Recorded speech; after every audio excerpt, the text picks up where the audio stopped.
اعوذ باللہ من الشیطان الرجیم بسم اللہ الرحمن الرحیم رب اشرح لی صدری ویسر لی امری واحلل عقدۃ من لسانی یفقہوا قولی رب زدنی علما اللہم فقہنا فی الدین آمین اللہم صلی علی محمد وعلی آل محمد۔ جز نمبر 3 سورہ آل عمران آیت نمبر 69۔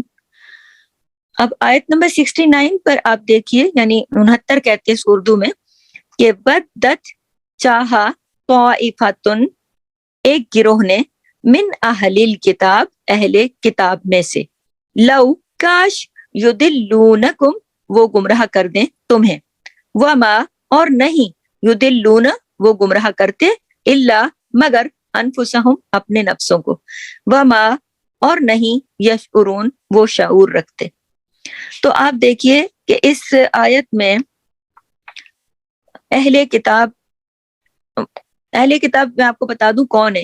اہل کتاب ہیں یہود اور نصارہ، اور یہ جو پچھلا سارا مضمون ہمارا چل رہا ہے، یہ جو اہل کتاب بار بار کہا گیا، یہ انہی کو کہا گیا۔ کس کو؟ یہود اور نصارہ کو۔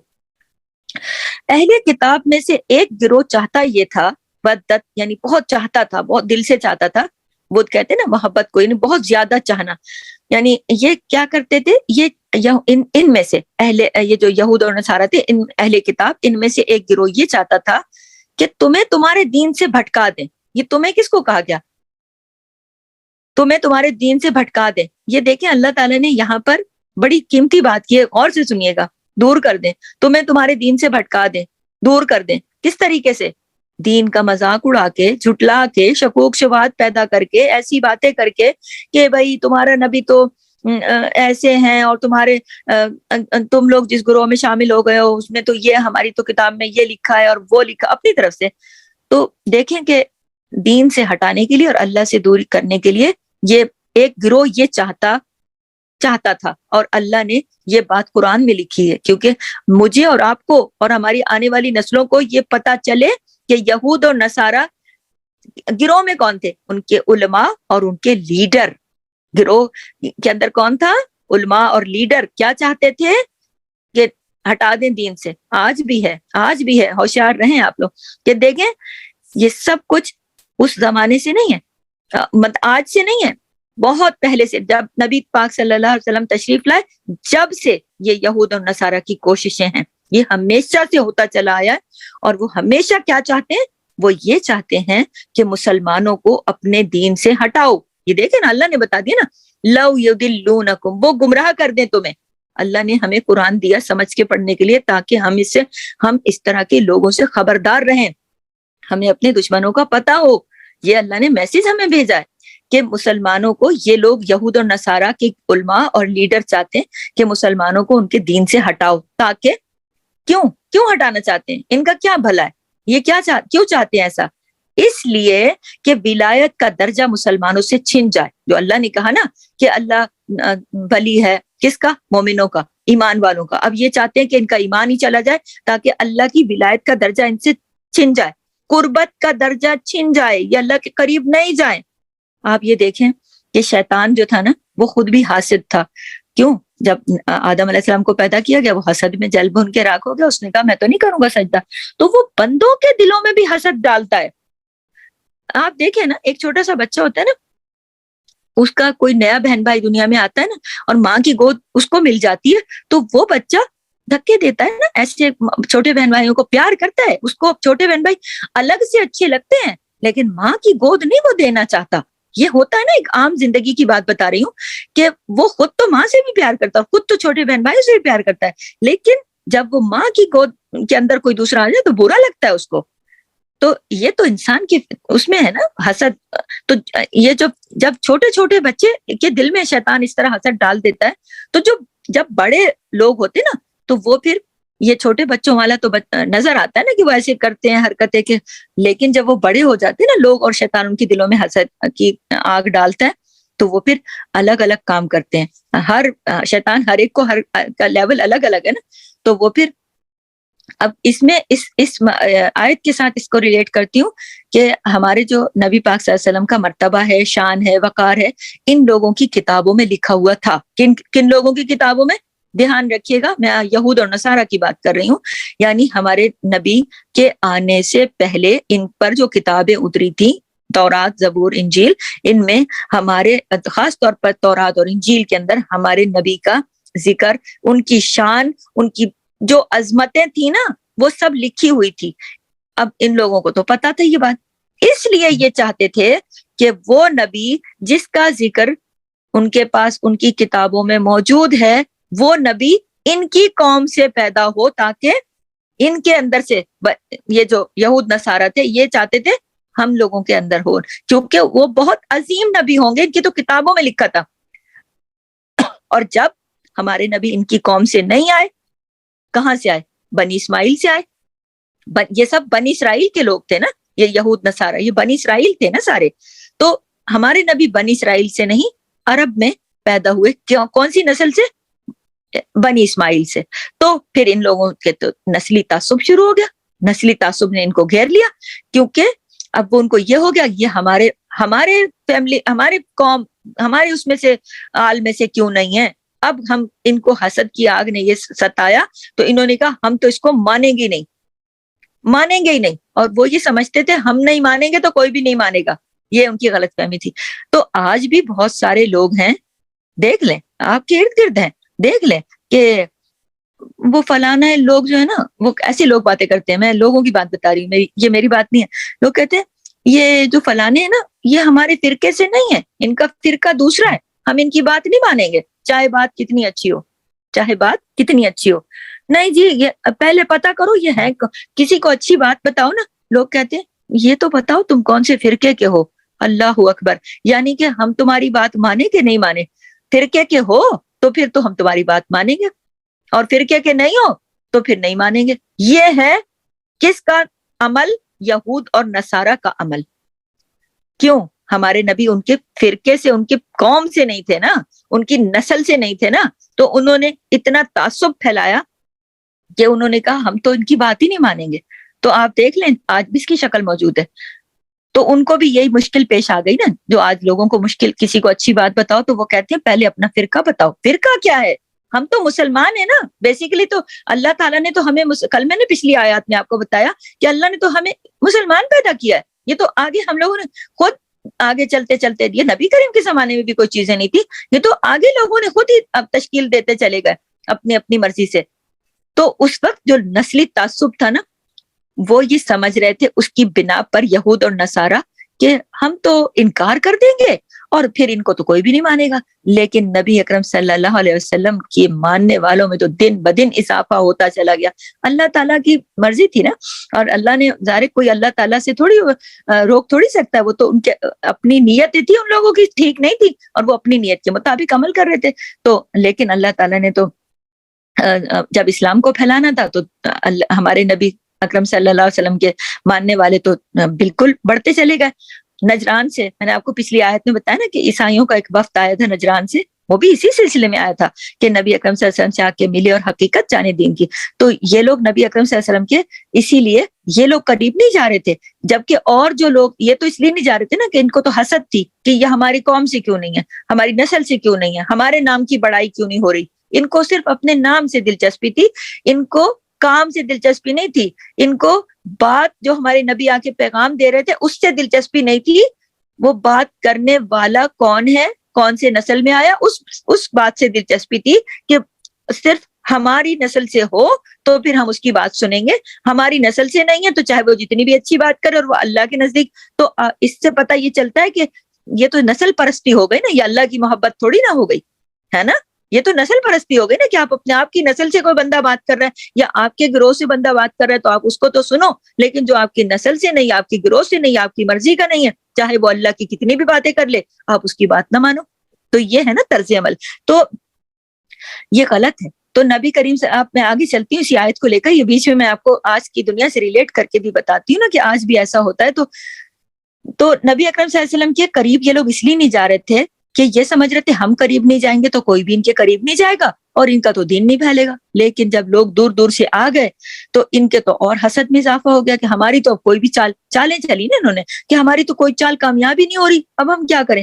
اب انہوں نے کیا کہ ایمان سے تو یہ لوگ باز نہیں آتے، اب کوئی اور طریقہ کرو کہ اور طریقہ سوچنے شروع ہو گئے کہ مسلمان جو ہیں ایمان تو لا رہے ہیں، اب ہم کوئی ایسا طریقہ کریں کہ مسلمان نہ رہیں، ان کے اندر ایمان کو ہم ختم کر دیں، کوئی ایمان کو ان کے نقصان پہنچائیں، کوئی ایسی چیز ان کو بنا دیں کہ اوپر سے تو مسلمان ہو لیکن اندر سے وہ مسلمان کوئی نہ ہو۔ وہ زیادہ خطرناک عمل انہوں نے اب سوچا کہ یہ تو ہمارے کہنے سے رک ہی نہیں رہا۔ تو اب یہ آج کے ماحول میں بھی آپ دیکھیں کہ ایک شخص اپنے آپ کو مسلمان بھی کہے اور اسلام کے اوپر بھی نہ ہو۔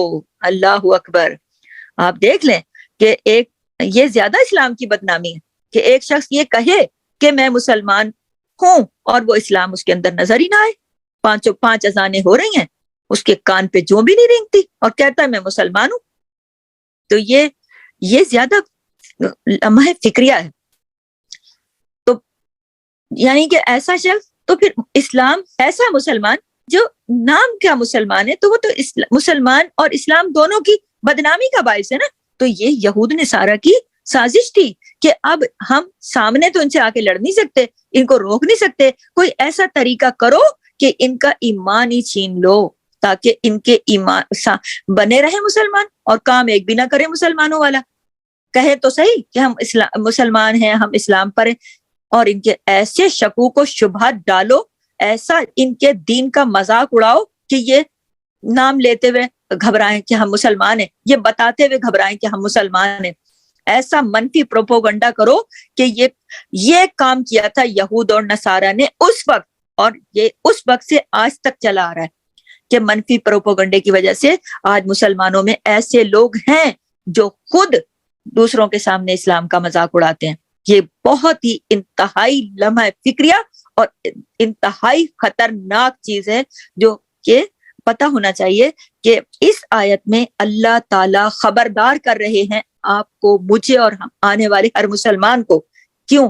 آپ کو اور مجھے پتا ہوگا نا، جب ہم اس کو ترجمے سے پڑھیں گے تو ہمیں پتا ہوگا کہ اللہ تعالیٰ ہمیں خبردار کر رہے ہیں۔ خبردار کیوں کرتے ہیں؟ آپ کہیں گاڑی لے کے جا رہی ہوتی ہیں روڈ پہ، اور آگے کہیں پہ روڈ زیر تعمیر ہوتا ہے، ٹوٹی پڑی ہوتی ہے، تو آپ کو وہاں ایک سائن لگا نظر آتا ہے کہ آگے ڈینجر ہے، آگے یہ ہے، آپ نہ جانا، کیا آپ کے ساتھ کوئی پرابلم نہ پیش آ جائے، یا اور بھی ہر چیز کا سائن۔ تو یہ اللہ نے ہمیں خبردار کیا ہے کہ اہل کتاب کے گروہ کی یہ شدید خواہش ہے۔ اللہ نے بتا دیا کہ یہود و نصارہ کی یہ شدید خواہش ہے کہ وہ تم کو بھٹکا دیں، وہ اصل دین سے دور لے جائیں، اور تمہارا دین اسلام سے کوئی تعلق نہ ہو، کس کا؟ مسلمان کا، اور تم صرف نام کے مسلمان رہ جاؤ۔ لیکن ساتھ ہی اللہ نے فرما دیا کہ جو کسی کے ساتھ برا کرتا ہے نا، ساتھ ہی اللہ نے فرما دیا اِلَّا أَنفُسَهُمْ وَمَا يَشْعُرُونَ، یہ ساتھ ہی کہا ہے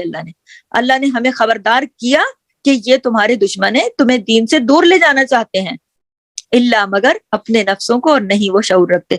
اس کا مطلب یہ بنتا ہے کہ جو کسی کے، اللہ نے بتا دیا نا، خبردار بھی کر دیا، اور ساتھ یہ بھی بتا دیا کہ جو کسی کے ساتھ برا کرتا ہے خود اس برائی کی لپیٹ میں آتا ہے، وہ یعنی کہ وہ اپنے یہ ہے نا انفسہم، اپنے نفسوں کے ساتھ کرتا ہے۔ یہ قانون فطرت ہے کہ آپ کسی کے لیے اچھا چاہیں گے، اللہ آپ کے لیے خود بخود اچھا کر دے گا۔ کوئی مومن جب کسی دوسرے کے لیے کام میں لگا رہتا ہے نا، تو اللہ اس مومن کے کاموں میں لگا رہتا ہے، حدیث کا مفہوم ہے۔ تو آپ جب کسی کا برا چاہیں گے تو اللہ آپ کا برا کر دے گا۔ جو دوسروں کے لیے گڑھا کھودتا ہے خود گرتا ہے اس میں۔ بہت عمل کی بات ہے اس کے اندر، غور کیجئے گا۔ یہ قانون فطرت ہے، یہ میری بات نہیں ہے، یہ اللہ کا بنایا ہوا قانون ہے کہ کانٹے بوگے کبھی پھول نہیں کھلیں گے، پھول نہیں ہوگیں گے اس کے اوپر۔ جو تم زمین میں بوگے وہی تم کاٹو گے۔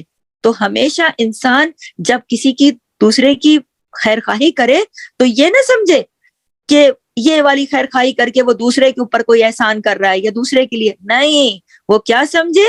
وہ یہ سمجھے کہ یہ بھلائی میں نے خود اپنے لیے کی ہے۔ ٹھیک ہے؟ جب انسان دوسروں کی ہدایت کا ذریعہ بنتا ہے نا، تو وہ احسان نہیں کرتا، بلکہ اللہ اس شخص کو مزید ہدایت دیتا ہے جو دوسروں کو ہدایت دیتا ہے۔ اللہ اکبر! اللہ تعالی ہم سب کو ہدایت دینے والا اور ہدایت پر قائم رہنے والا بنائے، آمین۔ اور دوسری بات یہ ہے، بہت توجہ سے سنیے گا، کہ اگر ہم کسی کو بھٹکانے کا ذریعہ بنتے ہیں تو دراصل خود بھٹک رہے ہوتے ہیں، کسی کو نہیں بھٹکا رہے ہوتے، یہ ہم اپنے ساتھ کر رہے ہوتے ہیں۔ اور ایسا وہ کیوں کرنا چاہ رہے تھے؟ آپ سوچیں ذرا، یہود و نصارہ یہ چاہ رہے تھے کہ مسلمانوں کو بھٹکا دیں۔ کیوں کرنا چاہ رہے تھے وہ ایسا؟ قرآن میں آتا ہے کہ وہ چاہتے ہیں، اللہ نے فرمایا، ترجمہ بتا رہی ہوں، وہ چاہتے ہیں کہ تم بھی کفر کرو جیسے کفر وہ کرتے ہیں۔ استغفر اللہ۔ تاکہ کیوں؟ تاکہ نبی کی شان نہ بڑھے، تاکہ نبی کی امت کی جو ایک شان اللہ کی نظر میں ہے وہ نہ رہے، اور ایک چنی ہوئی امت جس کو امت محمدیہ کو کہا گیا، یہ ٹائٹل ان کے ساتھ سے ہٹ جائے۔ محمد صلی اللہ علیہ وسلم کا نام ہمارے نام کے ساتھ آتا ہے کہ ہم ان کے امتی ہیں، تو ہمارے درجوں کی بلندی کا ذریعہ بنتا ہے اللہ کی نظر میں۔ اور روز قیامت بھی نبی کی امت محمدی اپنے نبی پاک صلی اللہ علیہ وسلم کی امت کے ٹائٹل کے ساتھ عظیم امت ہوگی، تو ان کو حسد ہے اس بات کا۔ تو وہ یہ چاہتے ہیں، کبھی بھی نہیں چاہتے تھے پہلے بھی اور اب بھی، کہ یہ جو رحمت للعالمین کے ساتھ یہ لوگ منسوب ہیں تو یہ منسوب نہ رہیں۔ یہ ہمارے دشمنی اس لیے کرتے ہیں کہ یہ ان کا ایمان ہی خراب کر دو۔ تو اس اعلیٰ ترین انسان کی امت کہلانے پر ان لوگوں کو حسد ہے کہ ہم تو اس سے محروم ہیں، تو یہ کیوں اتنے اعلیٰ ترین انسان کی امت ہے۔ اس لیے یہ لوگ تمہیں اس سے پھیرنے کی کوشش کریں گے۔ لو یدلونکم، لو کاش وہ گمراہ کر دیں تمہیں، یہ ان کی شدید ترین خواہش ہے۔ اللہ اکبر۔ تو آپ یہ دیکھیں، اور یہ لوگ تو، ان کو اصل میں مصیبت یہ تھی نا کہ ان کو یہ شرف نہیں ملا تھا۔ یہ شرف کی بات ہے۔ میں آپ کو بتا دوں، اپنے دل سے شکریہ ادا کرے اللہ کا۔ آپ کہیں الحمدللہ رب العالمین کہ جس اللہ نے ہمیں امت محمدیہ سے پیدا کیا، جو اتنی اللہ کی پسندیدہ نبی ہیں ان کی امت ہے، اس میں ہمیں پیدا کیا، الحمدللہ۔ ان کو یہ شرف نہیں ملا تھا، تو یہ چاہتے کہ تم بھی نہیں پاؤ۔ تو وہ کہتے ہیں نا، ہم کھیلیں گے نہ کھیلنے دیں گے، یعنی کہ وہی بات ہے نا کہ ہم تو مانیں گے نہیں اور تمہیں ماننے نہیں دیں گے۔ اب وہ مان تو لیا لوگوں نے دین کو، اسلام کو، تو انہوں نے کہا اب ان کا ایمان خراب کرو تاکہ یہ امت محمدیہ کو جو شرف ملا ہے، ہمیں تو ملا نہیں، تو ان کو بھی نکالیں اس سے۔ تو یہ پھر اجتماعی طریقوں کے علاوہ اس زمانے میں، نبی کے زمانے میں بھی اجتماعی طریقے بھی کرتے تھے اور انفرادی طریقے بھی کرتے تھے۔ یہ آج بھی ہو رہا ہے، سب کچھ ریلیٹ کر کے دیکھیں آپ اس دنیا کے ساتھ، کہ اس زمانے میں، نبی کے زمانے میں بھی جو اچھے، بہترین، ذہین، جوان ہوتے تھے نا صحابہ، یہ ان کو انفرادی طور پر لے کر ان سے یہی ڈسکشن کرتے تھے۔ جیسے معاذ بن جبل جو کہ بہت ہی نوجوان، ذہین، قابل مسلمان تھے، اور حذیفہ بن یمان تھے، وہ بھی قابل نوجوان تھے۔ تو انہوں نے کیا کیا، انفرادی طور پر انڈیویجولی ان سے بات کی، کہ ذاتی طور پر ان کو اپروچ کیا کہ تم اتنے ذہین ہو، تم ان کو محمد صلی اللہ علیہ وسلم کو کیوں مانتے ہو، اور تمہارے لیے تو تم تو اتنی کامیابی کے تمہارے چانسز ہیں، تم کن کاموں میں ہو۔ تو یہ کوششیں ان کو اس زمانے میں بھی صحابہ کے ساتھ کی گئیں کہ ان کو نبی کریم سے اور اس امت سے دور کر دیں۔ یہ کوششیں ہر دور میں ہوئی ہیں، یہ کوششیں آج بھی ہو رہی ہیں۔ آج بھی لوگ کہتے ہیں نا، ایک تو جو یہود نصارہ ہے وہ تو اپنی جگہ ہے۔ اور میں آپ کو ایک بات بتاؤں کہ ہمارے اپنے کچھ لوگ اس طرح کے ہیں کہ جو یہ کہہ دیتے ہیں، ارے بھائی تمہاری تو اتنی صلاحیت ہے۔ لوگ کہتے ہیں دوسروں کو، جس کو بچے کو دیکھیں گے کہ کوئی بچہ بہت قابل ہے، عقل مند ہے، پڑھا لکھا، ذہین ہے، وہ اگر دین سیکھ رہا ہے، بھائی بچہ تو بہت قابل ہے، بہت صلاحیت والا ہے، ارے بھائی تم تو مولانا بن گئے ہو۔ جو بچہ پڑھائی کے ساتھ نمازیں وغیرہ پڑھتا ہو، اس کو بھی پہلی بات یہی بولتے۔ تو یہ نہیں بولنی چاہیے، یہ میں ہائی لائٹ کر رہی ہوں کیونکہ بڑوں کو بھی کچھ عقل سے کام لینا چاہیے۔ ہاں جی، تم تو دو باتیں بچہ کوئی دین کی کر دے، کوئی قرآن سنا دے، کوئی نہیں، تم تو جی مولانا بن گئے ہو، اور تم کو کیا ہو گیا۔ آپ اکثر کوئی دین کی بات کرو یا قرآن، گھر والے بھی اور باہر کے لوگ بھی کہتے کیا ہو گیا، فلانے کو کیا ہو گیا۔ جو ذرا دین کی طرف گیا، لوگ اس کے بارے میں ایسی سوچ رکھنے شروع ہو جاتے، کچھ لوگ، سب نہیں، کہ پتہ نہیں فلانے کو کیا ہو گیا، اچانک اس کی تو زندگی میں بدلاؤ آ گیا۔ تو یہ کوششیں ہمیشہ سے ہوتی رہی ہیں، اور یہ جو لوگ دوسروں کو بھٹکاتے ہیں نا اس طرح کی باتیں کر کے، کہ اگلا بندہ دین کی بات کرتے ہوئے شرمندہ ہو جائے کہ بھائی یہ لوگ میرے بارے میں کیا سوچیں گے کہ ہاں یہ اچھی خاصی تھی دین کی، جب دنیا دار تھی اتنا ہستی بولتی تھی، کیا یہ ہر وقت دین کی باتیں کرتی رہتی ہے اور کوئی کام نہیں اس کے پاس. تو بندہ شرماتا ہے نا پھر ایسے لوگوں سے بات کرتے ہوئے. تو یہ ہے بگاڑ پیدا کرنا. یہ بگاڑ انسان اپنے لیے پیدا کرتا ہے. یہ جان لے یہ منہ کھولنے سے پہلے اور بات کرنے سے پہلے کہ یہ معمولی بات نہیں ہے، یہ اچھی بہت خراب بات ہے یہ. اچھا بگاڑ لوگ نا ایک طریقے سے دین میں بھی پیدا کرتے ہیں اور ایک گھروں میں بھی پیدا کرتے ہیں. یہ بھی میں آپ کو ضرور بتاؤں گی کہ بعض لوگ دوسروں کی اولادوں کو بگاڑتے ہیں، سب نہیں، بعض لوگ دوسروں کی اولادوں کو اچھے مشورے دیتے ہیں، دین کی طرف بلاتے ہیں.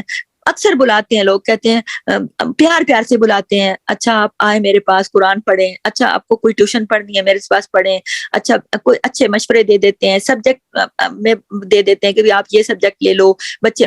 لیکن یہ میں سب کی بات نہیں کری، لیکن کچھ لوگ جو ہیں وہ بچوں کو بگاڑتے ہیں، کچھ لوگ دوسروں کے بچوں کو بگاڑتے ہیں. تمہارے ماں باپ تو ٹھیک ہی نہیں ہے، وہ کیا کر رہے ہیں تمہارے ساتھ؟ یہ کوئی بات ہے بڑا؟ یہ فیملی سیاست ہوتی کچھ لوگوں کی. کچھ لوگ فیملی کے اندر بھی بگاڑتے ہیں. کچھ فیملی کے باہر کے لوگ جب دیکھتے ہیں کہ یہ بچے اچھے ہیں، قابل ہیں، ماں باپ کی عزت کرتے ہیں، تو ان کو کوئی مطلب یہ ایک شیطانی عمل ہے نا. اور کبھی ایک تو باہر کے لوگ بھی کر دیتے ہیں بچوں کو. اس لیے آپ کو میں بتا رہی ہوں کہ نظروں میں رکھنا چاہیے. کوئی بھی آپ کے بچے کے ساتھ انوالو ہو، آپ نے اس کے کردار پر نظر رکھنی ہے کہ وہ آپ کے بچے کے ساتھ، آپ کے بچے کے عمل میں تبدیلی آنی شروع ہو. آپ سمجھ جائیں کہ یہ کس کی صحبت میں ہے، کون اس کی رہبری کر رہا ہے. اگر جو آپ کا دوست ہے وہ آپ کے بچے کو کبھی غلط مشورہ نہیں دے گا. وہ کہے گا بیٹا ماں باپ کی عزت کرو، بیٹا ماں باپ کی عزت کرو. اور جو اچھا آپ کا اندر سے آپ کے ساتھ حاسد ہے وہ کہے گا انہوں نے اچھا نہیں کیا تمہارے ساتھ، انہوں نے آج تک کیا کیا تمہارے لیے بھلا، بس تم ہو، یہ ٹھیک لوگ ہی نہیں ہیں.